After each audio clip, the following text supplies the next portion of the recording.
नमस्कार, आप देख रहे देवभूमि समाचार। मैं आपके साथ प्रियंका मलिक हाजिर उत्तराखंड की तमाम छोटी बड़ी खबरें लेकर खबरों का रुख करेंगे, लेकिन सबसे पहले एक नजर हेडलाइंस पर। प्रधानमंत्री नरेंद्र मोदी का कल उत्तराखंड दौरा, आपदा प्रभावित इलाकों का हवाई सर्वेक्षण करेंगे पीएम मोदी। उच्च अधिकारियों के साथ भी होगी बैठक। पीएम मोदी के दौरे पर कांग्रेस ने उठाए सवाल, कहा आपदा से जूझ रहे उत्तराखंड को अभी तक क्यों नहीं मिली केंद्र से मदद। मानसून में इस बार हुआ करोड़ों का नुकसान। देहरादून में ट्रैफिक व्यवस्था को सुधारने के लिए देहरादून सिटी ट्रांसपोर्ट लिमिटेड के गठन की तैयारी, धामी कैबिनेट ने दी मंजूरी। 5 अन्य फैसलों पर लगी मुहर। और साफ हुई राजधानी देहरादून की आबोहवा, स्वच्छ वायु सर्वेक्षण की रैंकिंग में टॉप 20 शहरों में देहरादून को मिला स्थान। ऋषिकेश रैंकिंग में भी हुआ है सुधार। हेडलाइंस के बाद बुलेटिन में खबरें विस्तार से। प्रधानमंत्री नरेंद्र मोदी कल उत्तराखंड दौरे पर आ रहे हैं। पीएम मोदी आपदा से हुए नुकसान का हवाई सर्वेक्षण करेंगे, साथ ही प्रभावितों से भी मुलाकात कर सकते हैं। लेकिन प्रधानमंत्री नरेंद्र मोदी के दौरे को लेकर विपक्ष हमलावर नजर आ रहा है। कांग्रेस ने सवाल पूछा है कि पहले ये बताया जाए कि प्रधानमंत्री नरेंद्र मोदी ने उत्तराखंड में आई आपदा को लेकर क्या कुछ किया है। रिपोर्ट देखिए। फाइनल हुआ पीएम मोदी का दौरा। कल उत्तराखंड दौरे पर आएंगे पीएम मोदी। आपदा प्रभावित क्षेत्रों का करेंगे हवाई सर्वेक्षण। विपक्ष उठा रहा सवाल। देश के प्रधानमंत्री नरेंद्र मोदी कल यानी 11 सितंबर को एक दिवसीय दौरे पर उत्तराखंड आ रहे हैं। प्रधानमंत्री जौलीग्रांट एयरपोर्ट पहुंचेंगे, जिसके बाद वो सीधे आपदाग्रस्त क्षेत्र का हवाई सर्वेक्षण करेंगे। वहीं लगभग 1 घंटे के सर्वेक्षण के बाद 5 बजे वापस जौलीग्रांट आएंगे और इसके बाद वहां पर अधिकारियों के साथ बैठक भी करेंगे। साथ ही कुछ आपदा पीड़ितों से भी प्रधानमंत्री मुलाकात कर सकते हैं, जिसके बाद देर शाम 6 बजे प्रधानमंत्री दिल्ली वापस रवाना होंगे। प्रधानमंत्री के इस दौरे को उत्तराखंड बीजेपी भी खास मान रही है। बीजेपी विधायक विनोद चमोली का मानना है कि प्रदेश ने केंद्र से तकरीबन 6000 करोड़ रुपए की आर्थिक सहायता के लिए अनुरोध किया है। प्रधानमंत्री का उत्तराखंड दौरा आपदा प्रबंधन के क्षेत्र में मददगार साबित होगा। देखिए, जिस तरह इस बार आपदा आई है, जिस तरह की क्षति उत्तराखंड में हुई है, तो लगभग 6000 करोड़ का नुकसान हम लोगों ने आंका है, 5700 कुछ है। और माननीय प्रधानमंत्री जी का इस बीच में दौरा, क्योंकि आपदाग्रस्त क्षेत्रों का रहेगा, ये उम्मीदें लेकर आया है। और मुझे लगता है कि जो हम लोगों ने वहाँ से क्षतिपूर्ति मांगी है और केंद्र से जो मदद मांगी है, निश्चित तौर पर बढ़ा करके हमको मिलेगी, ऐसा मुझे लगता है। और इससे बहुत राहत उत्तराखंड को मिलने जा रही है। एक तरफ जहां सूबे के मुखिया ने ग्राउंड जीरो पर पहुंचकर प्रधानमंत्री के प्रस्तावित दौरे की तैयारी का जायजा लेते हुए अधिकारियों को सभी तैयारियों को सुनिश्चित करने के महत्वपूर्ण निर्देश दिए हैं, तो वहीं दूसरी ओर मुख्य विपक्षी दल कांग्रेस ने सवाल पूछा है कि प्रधानमंत्री पहले बताएं कि उत्तराखंड में आई इस भीषण आपदा के लिए अभी तक उन्होंने क्या किया। नहीं, दौरा करने आ रहे हैं, लेकिन सवाल ये है कि दौरे में क्या कहेंगे, वो क्या घोषणाएं की है, क्या हुआ धराली का, क्या हुआ थराली का, क्या हुआ नारायणगढ़ का, क्या हुआ उत्तरकाशी का, कहाँ कहाँ क्या हुआ। पहले जोशीमठ का जो पैकेज आपने दे दिया था, जोशीमठ की आज क्या स्थिति हो रही है।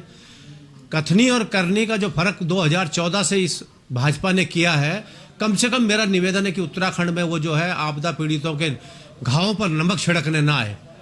आज से पहले आपने कुछ नहीं किया। आप क्या उनको संतावना देने आ रहे हैं? किस लिए आ रहे हैं? आपने क्या किया उनके? आज भी जो है 50-100 फुट नीचे जो मलबा वहां पर धराली में दबा पड़ा है, जो लोग दबे पड़े, कितने लोगों की कैजुअल्टी होगी आपने बताया कुछ? क्या आंकड़े जारी किए हैं आपने अभी तक? जो आपको करना चाहिए तो आपको, मतलब मोदी जी आएंगे और सब कुछ ठीक हो जाएगा, ये 2014 में लोगों ने देख लिया, 2019 में देख लिया और 2024 में देख लिया। अब लोग समझ गए हैं कि इनकी कथनी और करनी में कितना बड़ा फर्क है। प्रधानमंत्री 11 सितंबर यानी कल आपदा प्रभावित क्षेत्रों का हवाई सर्वेक्षण करेंगे। आपदा प्रभावित लोगों से भी मुलाकात कर सकते हैं, लेकिन प्रधानमंत्री के दौरे से पहले पक्ष विपक्ष के बीच बयानबाजी का दौर शुरू हो चला है। ऐसे में अब सवाल खड़ा होता है कि प्रधानमंत्री के दौरे के बाद आपदा प्रभावित लोगों को कब तक राहत मिल पाएगी, या फिर विपक्ष द्वारा लगाए गए आरोप सच साबित होते हैं। वहीं प्रधानमंत्री नरेंद्र मोदी गुरुवार को उत्तराखंड दौरे पर रहेंगे। ऐसे में उत्तराखंड महिला कांग्रेस की प्रदेश अध्यक्ष ज्योति रौतेले ने जिला अधिकारी को चिट्ठी लिखकर पीएम मोदी से मुलाकात का समय मांगा है। ज्योति रौतेला ने कहा कि आज पूरे प्रदेश में महिलाएं असुरक्षित महसूस कर रही है। राज्य में बलात्कार, महिला उत्पीड़न जैसी घटनाएं बढ़ रही है। युवाओं को रोजगार नहीं मिल रहा है, सड़कों की हालत खराब है और इन्हीं सब मुद्दों को लेकर महिला कांग्रेस का प्रतिनिधित्व मंडल पीएम मोदी से मिलना चाहता है। हम चाहते हैं कि प्रदेश की महिलाएं, हमारे संगठन की कुछ महिलाएं उनसे मिलना चाहती हैं, उनको बताना चाहती हैं कि हमारे प्रदेश में क्या पीड़ाएं हैं।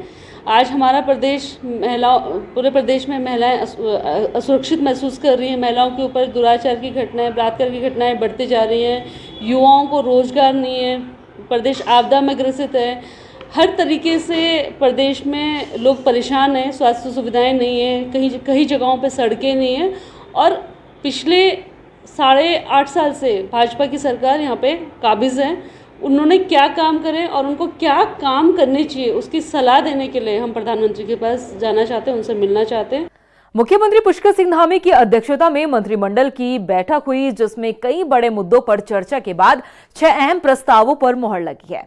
इसमें मुख्य रूप से राजधानी देहरादून में ट्रैफिक व्यवस्था को सुधारने के लिए देहरादून सिटी ट्रांसपोर्ट लिमिटेड के गठन की तैयारी को लेकर मंजूरी दी गई है। इसके अलावा कौन कौन से फैसले लिए गए हैं, कैबिनेट बैठक में आपको ग्राफिक्स के जरिए दिखाते हैं। देहरादून शहर में ट्रैफिक व्यवस्था में सुधार किए जाने को लेकर देहरादून सिटी ट्रांसपोर्ट लिमिटेड गठन को मंजूरी दी गई। बसों का रखरखाव और संचालन करेगी कंपनी। नैनीताल हाईकोर्ट में अधिवक्ता कार्यालय में 2 पदों को मंजूरी मिली। आशु लिपिक संवर्ग में वरिष्ठ प्रमुख निजी सचिव के लिए 1 पद और आशु लिपिक का 1 पद सृजन करने को मंजूरी दी गई। उधम सिंह नगर जिले में प्राधिकरण क्षेत्र में नियोजित कॉलोनी और व्यवसायिक निर्माण के लिए ग्राम फाजलपुर, महरोला, रुद्रप्रयाग में 9.918 हेक्टेयर भूमि को जिला स्तरीय विकास प्राधिकरण उधम सिंह नगर को आवंटित करने को मंजूरी दी गई। उत्तराखंड सेवा का अधिकार का 9वां वार्षिक प्रतिवेदन 2023 व 24 को विधानसभा पटल पर रखने को मंजूरी दी गई। राज्य में पोल्ट्री मीट और अंडों की कमी को दूर करने के साथ ही स्वरोजगार को बढ़ावा देने के लिए राज्य सरकार ने प्रदेश के 9 जिलों में कुक्कुट पालकों को कुक्कुट आहार में सब्सिडी दिए जाने की योजना को मंजूरी दी है। अब 2,25,85,000 रुपए तक की सब्सिडी दी जाएगी।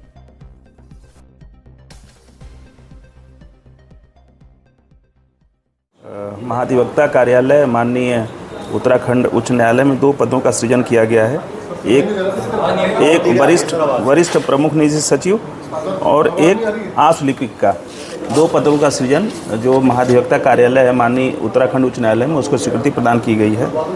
जनपद उधम सिंह नगर में फाजलपुर महरौला में प्राधिकरण ने वहाँ पर जमीन की मांग कर रखी थी। उसको आज माननीय मंत्रिमंडल ने 9 हेक्टेयर भूमि वर्तमान सर्किल रेट पर प्राधिकरण को हस्तांतरित की है, जिसमें वो अपना कमर्शियल और जो आवासीय परियोजना है उसको ले आएंगे। जी 9.9 हेक्टेयर। देहरादून शहर में ट्रैफिक व्यवस्था में सुधार हेतु देहरादून सिटी ट्रांसपोर्ट लिमिटेड नाम से एक स्पेशल पर्पज व्हीकल का गठन किया गया है। ये एक तरह की कंपनी है जो देहरादून में ई बसों का संचालन करने के लिए अधिकृत होगी और प्रधानमंत्री ई बस सेवा योजना के अंतर्गत ई बसों के संचालन के साथ साथ वर्तमान नगर बस सेवा का संचालन सुव्यवस्थित और सुगठित तरीके से ये करेगी। देहरादून सिटी ट्रांसपोर्ट लिमिटेड नामक जो ये फर्म है उसको गठन करने की आज सहमति माननीय मंत्रिमंडल के द्वारा प्रदान की गई। कुक्कुट आहार सब्सिडी परियोजना जो पशुपालन विभाग की एक स्कीम है, राज्य में पोल्ट्री मीट व अंडों की कमी को दूर करने के लिए स्वरोजगार को बढ़ावा देने के उद्देश्य से, साथ ही साथ पलायन रोकने और प्रोटीन की कमी को दूर करने के उद्देश्य से, चूँकि हमारे पर्वतीय जो जनपद हैं वहाँ पर जो कुक्कुट फीड जाता है उसकी ट्रांसपोर्टेशन कास्ट अधिक होती है, तो वहाँ पर जो मुर्गी उत्पादन या मुर्गी पालन जो है अपेक्षाकृत थोड़ा महंगा हो जाता है। उसको सब्सिडाइज करने की जो योजना है उसको माननीय मंत्रिमंडल ने स्वीकृति दी है और 3,000 तक की अगर कोई मुर्गी का पालन करता है तो जो चारा उसके लिए जो फीड खरीदेगा उस पर 10 रुपये की सब्सिडी प्रति किलो मिलेगी। भारत के पड़ोसी देश नेपाल में हुए तख्तापलट के बाद उत्तराखंड में सुरक्षा एजेंसियां हाई अलर्ट पर है। आपको बता दें कि मुख्यमंत्री पुष्कर सिंह धामी ने खुद उच्च स्तरीय बैठक कर अधिकारियों को निर्देश दिए हैं। IG law and order Nilesh Anand भरने की माने तो नेपाल से सटे इलाकों में सुरक्षा को चाक चौबंद किया जा चुका है। उन्होंने बताया कि सीमावर्ती इलाकों में एसएसबी और स्थानीय पुलिस को संयुक्त रूप से गश्त करने के निर्देश दिए गए हैं ताकि किसी भी तरह की संदिग्ध गतिविधियों पर तुरंत एक्शन लिया जा सके। नेपाल में जो हिंसा जो जारी है और जो है उससे हमारी जो सरहदी जनपद है, इस संबंध में कल माननीय मुख्यमंत्री जी द्वारा भी जो है वो समस्त जो है उत्तराखंड पुलिस के साथ जो है सरहदी जो हमारे नेपाल से सटे हुए जिले हैं उनके साथ जो है एक विस्तृत वीसी के माध्यम से चर्चा की गई, जिसमें जो है वो निर्देश दिए गए कि जो हमारी वहाँ पर सतर्कता बढ़ाई जाए, पेट्रोलिंग चेकिंग बढ़ाई जाए और जो है सोशल मीडिया है इस पे भी हम लोग अलर्ट रहे। तो इसमें जो है हमने जो एसएसबी लगी हुए उनके साथ भी जो है समन्वय बनाते हुए जो है ज्वाइंट पेट्रोलिंग उत्तराखंड पुलिस इनके साथ मिलकर कर रही है और अतिरिक्त जो है सतर्कता बढ़ा दी गई है। उत्तराखंड में मानसून की रफ्तार धीमी होने के बाद चारधाम यात्रा की रफ्तार तेज हो गई है। 15 सितंबर से हेली सेवा भी शुरू होने जा रही है, लेकिन यात्रा के इस दूसरे चरण में श्रद्धालु को महंगाई का झटका लगने वाला है क्योंकि हेलीकॉप्टर के किराए में 49% तक बढ़ोतरी कर दी गई। रिपोर्ट देखिए। चारधाम हेली सेवा के किराए में बढ़ोतरी, केदारनाथ पहुंचना अब हुआ महंगा। 49% महंगी हुई हेली सेवा। उत्तराखंड में मानसून सीजन के दौरान धीमी पड़ी चारधाम यात्रा की रफ्तार में बरसात रुकने के बाद अब तेजी दिखने लगी है। यात्रा के इस दूसरे चरण में श्रद्धालुओं की भीड़ चारों धामों में बढ़नी शुरू हो गई है, जबकि यात्रा के लिए हेली सेवा को भी 15 सितंबर से शुरू किया जा रहा है। इसके लिए बुकिंग भी शुरू हो चुकी है। हालांकि यात्रा के इस दूसरे चरण में श्रद्धालुओं को महंगाई का झटका लगने वाला है क्योंकि इस बार उत्तराखंड नागरिक उड्डयन विकास प्राधिकरण ने केदारनाथ धाम के लिए हेली सेवा के किराए में 49% की बढ़ोतरी कर दी है, जिसके पीछे उन्होंने डीजीसीए के उन निर्देशों को बताया है जिसमें डीजीसीए ने उत्तराखंड में सुरक्षित हेली सेवा यात्रा के लिए सेटल सेवाओं को नियमित करने के निर्देश दिए थे। यूकाडा के सीईओ का कहना है कि यात्रा के दूसरे चरण के लिए हेली सेवाओं में डीजीसीए के निर्देशों के बाद शॉर्ट टर्म इम्प्रूवमेंट किया गया है। जैसा कि डीजीसीए के इंस्ट्रक्शंस थे तो शॉर्ट टर्म गोल्स या शॉर्ट टर्म हमें कुछ इम्प्रूवमेंट के इंस्ट्रक्शंस दिए गए थे डीजीसीए की तरफ से और शटल सर्विस को तब तक के लिए पोस्टपोन रखा गया था। तो इसी क्रम में हम लोग अपनी एक रिपोर्ट सबमिट कर रहे हैं जिसमें हम लोग मल्टीपल एस्पेक्ट्स पे काम किया है हम लोगों ने, जैसे पीटीजेड कैमरास का नंबर बढ़ाया गया है, वीएचएफ सेट या एटीसी का जो एक कंट्रोल रूम बनना है एयरपोर्ट अथॉरिटी ऑफ इंडिया के सहयोग से और उसमें आईएमडी के लोगों को बैठाया जाना है या कॉन्टीन्यूसली आपके चॉपर कंपनीज़ के ऑपरेशंस को हम लोगों को मॉनिटर करना है। तो इन सारे एस्पेक्ट्स पे काम करते हुए हमारी कंप्लायंस रिपोर्ट डीजीसीए को सबमिट हो रही है और ये अपेक्षा है कि 15 सितंबर से हमारी यात्रा आरंभ होने की पूरी संभावना है। इसी क्रम में हम लोगों ने, क्योंकि पहले 9 ऑपरेटर्स थे, अभी 7 ऑपरेटर्स के साथ हम लोग फ्लाई कर रहे हैं और डीजीसीए के इंस्ट्रक्शंस में 30% रिडक्शंस के लिए कहा गया है। तो इसी क्रम में हम लोगों ने अकॉर्डिंगली डिसीजन लेते हुए 8 घंटे की जो फ्लाइंग है 7 ऑपरेटर्स की और जो उनके आर्ली शटल्स का नंबर भी रिस्ट्रिक्ट किया गया है, तो उसी क्रम में हम लोग प्राइस हाइक भी कर रहे हैं। लगभग 49% के आसपास का इंक्रीज हो रहा है। चारधाम यात्रा में दूसरे चरण में बढ़ा हेली सेवा का किराया। केदारनाथ धाम के लिए हेली सेवा किराए में की गई 49% बढ़ोतरी। गुप्तकाशी से केदारनाथ धाम जाने वाले यात्रियों को अब 12,444 रुपए करने होंगे खर्च। फाटा से केदारनाथ धाम जाने के लिए अब 8,900 का मिलेगा टिकट। सिरसी से केदारनाथ धाम जाने के लिए खर्च करने होंगे 8,400 रुपए। डीजीसीए के निर्देशों के बाद हेली शटल सेवाओं को किया गया कम। 250 शटल सेवाओं की जगह अब शटल सेवाओं को किया गया 184। यात्रा के दूसरे चरण में 7 हेली कंपनियां 8 घंटे दे सकेंगी सेवाएं। बता दें कि इस साल चारधाम यात्रा शुरू होने के बाद एक के बाद एक 5 हेलीकॉप्टर दुर्घटनाएं सामने आई थी, जिसे गंभीरता से लेते हुए डीजीसीए ने उत्तराखंड नागरिक उड्डयन विकास प्राधिकरण को हेली सेवा के संचालन में कई सुधारों के निर्देश दिए थे। लेकिन हेली सेवा के संचालन में सुरक्षित यात्रा का अनुभव करने के लिए जो बदलाव किए गए हैं, उसके बाद यात्रा किराए में बढ़ोतरी कर दी गई है। काशी से 12,444 रुपये का प्रपोज रेट है और सिमिलरली फाटा और सिरसी में 8,000। हाँ, इससे पहले के जो रेट्स हैं वो 6,000 और 8,000 के आसपास थे। 49% का। फाटा से केदारनाथ का 8,500 के आसपास है और सिमिलरली सिरसी का भी उतना ही 8,900 8,500 के आसपास। ये इंक्लूडेड ही है। उत्तराखंड चारधाम यात्रा के दूसरे चरण में हेली कंपनियों के किराए में बढ़ोतरी की गई है, जिसके लिए यूकाडा ने डीजीसीए के निर्देशों को वजह बताया और यात्रा के संचालन में भी कई बदलाव किए। लेकिन सवाल ये है कि यात्रा के पहले चरण में मानकों की अनदेखी करके हेली कंपनियों को यात्रा करने की अनुमति क्यों दी गई, और अगर पहले चरण में यात्रा सुरक्षित थी तो दूसरे चरण के लिए किराया क्यों बढ़ा दिया गया। और सबसे बड़ा सवाल ये है कि जिन अधिकारियों की अनदेखी के चलते यात्रा में हेलीकॉप्टर हादसे हुए, उन पर अब तक क्यों कार्रवाई नहीं की गई।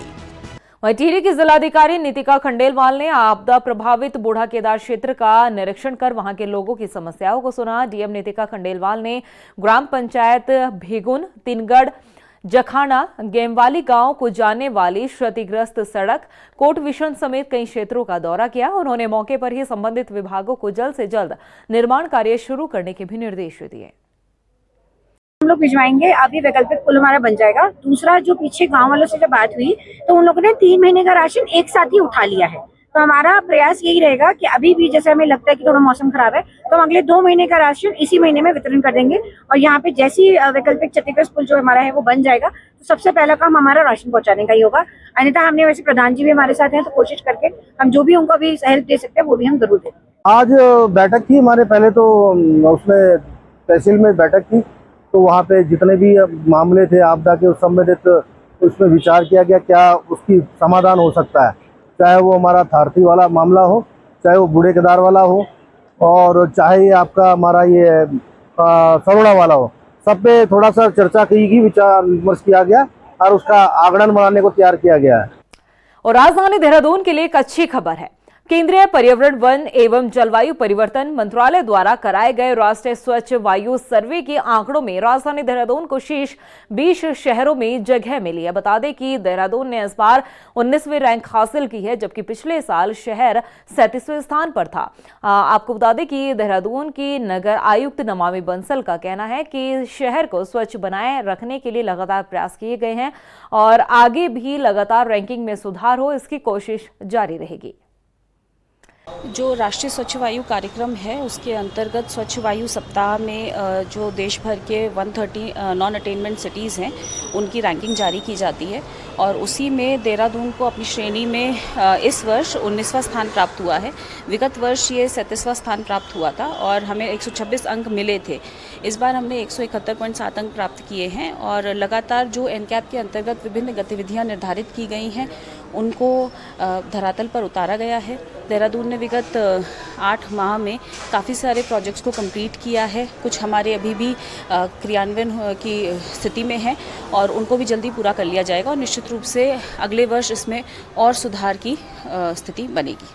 रुड़की में विधायक प्रदीप बत्रा ने रामनगर स्थित रामलीला मैदान में इंटरलॉकिंग टाइल्स के कार्य का उद्घाटन किया। इस मौके पर उन्होंने कहा कि नवरात्र से पहले इंटरलॉकिंग टाइल्स का काम पूरा कर लिया जाएगा ताकि रामलीला के आयोजन के दौरान श्रद्धालुओं को समस्याओं का सामना न करना पड़े। उन्होंने बताया कि क्षेत्र के कई अन्य विकास कार्यों को भी जल्द पूरा किया जाएगा। इसके साथ ही विधायक प्रदीप बत्रा ने मेयर के साथ चल रही तनातनी की खबरों को भी खारिज किया है। रामलीला ग्राउंड हमारा ऐतिहासिक ग्राउंड है, यहाँ पर हर वर्ष रामलीला होती है। मैं बताऊँ कि 65 साल से लगातार रामलीला चल रही है यहाँ पर, तो इस बार भी रामलीला समय पे शुरू होनी है, तो उसके तहत ही हम लोगों ने यहाँ पर इंटरलॉक टाइल्स लगा रहे हैं ताकि जो श्रद्धालु आते हैं रामलीला देखने और भजन सुनने उनको दिक्कत ना हो बैठने में। बारिश के समय काफ़ी यहाँ पे दलदल हो जाती है, तो उसके तहत यहाँ पर कमेटी द्वारा मेरे से रिक्वेस्ट करी गई थी, तो यहाँ पर टाइल्स का कार्यक्रम चल रहा है और रामलीला के शुरू से पहले यहाँ पर टाइल्स जो है कलर टाइल्स लगा दी जाएगी। मसूरी के भट्टाफोल रोपवे में मॉक ड्रिल का आयोजन किया गया, जिसमें एनडीआरएफ, एसडीआरएफ, आईटीबीपी के अलावा नगर पालिका परिषद और जिला प्रशासन ने संयुक्त अभ्यास किया है। इस मौके पर रोपवे में यात्रियों के फंसे होने की सूचना के बाद फौरन राहत बचाव कार्य कर उन्हें सकुशल बाहर निकाला गया। आपको बता दें कि मसूरी में 2 रोपवे का संचालन किया जाता है, जिसमें देश विदेश के पर्यटक आकर इसका आनंद लेते हैं। ऐसे में शासन प्रशासन द्वारा लगातार इसकी सुरक्षा को लेकर खासी कदम उठाए जाते हैं।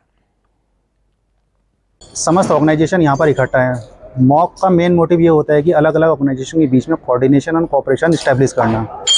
इफ़ इन केस यहाँ पर जैसे कि आपने देखा है कि यहाँ पर एक केबल कार नीचे गई थी, वहाँ पर कुछ टूरिस्ट थे और वो केबल कार में फंस गए थे। अब उनको निकालने के जो अलग अलग तरीके थे, एनडीआरएफ, एसडीआरएफ, आईटीबीपी, इन सब ने मिलके जो विक्टिम को उसको इवैक्यूएट किया पुली के माध्यम से, रोप के माध्यम से। और उसके बाद जैसे कि आप इधर देख सकते हैं कि यहाँ पर एक अल्पाइन स्ट्रेचर रखा हुआ है और ये अल्पाइन स्ट्रेचर भी फोल्डेबल होता है, एडजस्टेबल होता है। इसके माध्यम से भी हमने विक्टिम को सेफली इवैक्यूएट किया गया है इस मॉक एक्सरसाइज में और उसको एम्बुलेंस तक ले जाया गया है। जिसको सिनेरियो में जिसको छोटी मोटी चोट लगी थी उसको एमएफआर का फर्स्ट रिस्पॉन्डर की भूमिका निभाते हुए फर्स्ट एड का भी उपचार दिया गया था। उत्तर प्रदेश के मुख्यमंत्री योगी आदित्यनाथ ने उत्तराखंड में आपदा से जूझ रहे लोगों के लिए राहत सामग्री भेजी है। जानकारी के मुताबिक ये राहत सामग्री 11 ट्रकों के जरिए पीलीभीत से हल्द्वानी पहुंची है, जिसे अब आपदाग्रस्त इलाकों में भेजा जा रहा है। इस मौके पर पीलीभीत के एसडीएम मयंक गोस्वामी ने कहा कि यूपी सरकार संकट की इस घड़ी में उत्तराखंड के साथ खड़ी है। ये राहत आयुक्त कार्यालय उत्तर प्रदेश द्वारा 3800 किट जो कि उत्तराखंड के बाढ़ प्रभावित क्षेत्रों में वितरित करने हैं, उनके किट बनवाकर यहाँ भेजे गए हैं, जिसमें सूखा राशन, 1 सप्ताह का जो राशन एक गृहस्थी को आवश्यक होता है, ऐसे 3800 किट यहाँ पर उपलब्ध कराए गए हैं। वहीं राजधानी देहरादून के जाखन क्षेत्र में 20 वर्षीय युवती की संदिग्ध परिस्थितियों में मौत की एक घटना सामने आई है। जानकारी के मुताबिक युवती पिछले 10 दिनों से अपने दोस्तों के साथ रह रही थी। ऐसे में परिवार ने हत्या की आशंका जताई है। उन्होंने बताया कि युवती लगातार अपने भाई के संपर्क में थी। मंगलवार को भी युवती का फोन आया था, लेकिन बुधवार सुबह दोन अस्पताल से उसकी मौत की खबर मिली है। उन्होंने बताया कि उसे आज सुबह 5 बजे भर्ती कराया गया, जहां परिवार को जानकारी मिली कि तबीयत ज्यादा बिगड़ने के बाद उसे भर्ती कराया गया था। भाई मैं सुबह आऊंगी कल। उसने मेरे को शाम को 5 बजे मैसेज करा, भाई मैं तेरे को 1000 रुपए कर रही हूँ, मुझे कल जरूरत पड़ेगी, तू मुझे कल दे दियो। उसने मेरे को 1500 रुपए करे और फिर मैं 11 बजे मेरे को फोन आता है कि क्या बोलते हैं, भैया आपकी बहन की बहुत तबीयत खराब हो रही है, मैं इमरजेंसी में आप जल्दी आओ। तो मैं आ गया और वो हालांकि क्या बोलते हैं वो लेके आ रखे हैं 5 बजे के सुबह। मैं आता हूँ, मेरी बहन मरी भी। मतलब आपकी बहन को यहाँ पर कब लेके आए थे हॉस्पिटल? ये सुबह का ला रखे हैं। कल सुबह या निष्ठा सिंह। कल सुबह आज सुबह। अच्छा, क्या नाम है तुम्हारी बहन का? निष्ठा। उम्र 20 साल होगी। ये जो 2 लोग हैं जिसको आप बता रहे हैं, उन्होंने अपने कमरे में आपकी बहन को रखा हुआ था, ये कौन लोग हैं? ये दोस्त हैं, दोस्त बने हुए। किसके? उसके, मेरी बहन के। अच्छा, तुम्हारी बहन घर से क्या कह के गई थी और कब गई थी? मेरी बहन ड्यूटी जाती थी, जॉब जाती थी। अब मुझे पता चल रहा जॉब भी छोड़ रखी थी। कहाँ करते थे जॉब? के संग रहती थी, कहाँ जॉब करती थी? जॉब ये यहीं पे कर रही थी, करणपुर में। दिनेशपुर के शिशु मंदिर विद्यालय में भारत रत्न पंडित गोविंद बल्लभ पंत की जयंती पर कार्यक्रम का आयोजन हुआ, जिसमें स्थानीय विधायक अरविंद पांडे के साथ ही पश्चिम बंगाल से आए विधायक पार्थ चटर्जी ने हिस्सा लिया। इस दौरान दोनों ही नेताओं ने भारत रत्न पंडित गोविंद बल्लभ पंत के आदर्शों को याद किया और बच्चों को उनका हौसला भी बढ़ाया। पंडित गोविंद बल्लभ पंत जी की जयंती के इस शुभ अवसर पे और एक भारत श्रेष्ठ भारत इस कार्यक्रम के तहत हमारे बदलाव से आए हुए हमारे माननीय विधायक जी, मैं इस कार्यक्रम के अवसर पर उपस्थित सभी लोगों का अभिनंदन करता हूँ, स्वागत करता हूँ और नई पीढ़ी से मैं ये उम्मीद करता हूँ कि पंडित गोविंद बल्लभ पंत जी के जीवन से सीखते हुए कि उन्होंने जीवन में अपने देश के लिए और विशेष तौर पर उत्तराखंड और उत्तर प्रदेश के लिए जो गोविंद बल्लभ पंत जी ने किया, उनके परिवार ने किया, उस इतिहास को हमको याद करते हुए नई पीढ़ी को आगे बढ़ना है। प्रदेश की खबरों में इतना ही। फिर हाजिर होंगे कुछ और खास खबरों के साथ। तब तक के लिए मुझे दे इजाजत, लेकिन जाने से पहले एक नजर हेडलाइंस पर। नमस्कार। प्रधानमंत्री नरेंद्र मोदी का कल उत्तराखंड दौरा, आपदा प्रभावित इलाकों का हवाई सर्वेक्षण करेंगे पीएम मोदी। उच्च अधिकारियों के साथ भी होगी बैठक। पीएम मोदी के दौरे पर कांग्रेस ने उठाए सवाल, कहा आपदा से जूझ रहे उत्तराखंड को अभी तक क्यों नहीं मिली केंद्र से मदद, मानसून में इस बार हुआ करोड़ों का नुकसान। देहरादून में ट्रैफिक व्यवस्था को सुधारने के लिए देहरादून सिटी ट्रांसपोर्ट लिमिटेड के गठन की तैयारी, धामी कैबिनेट ने दी मंजूरी, 5 अन्य फैसलों पर लगी मुहर।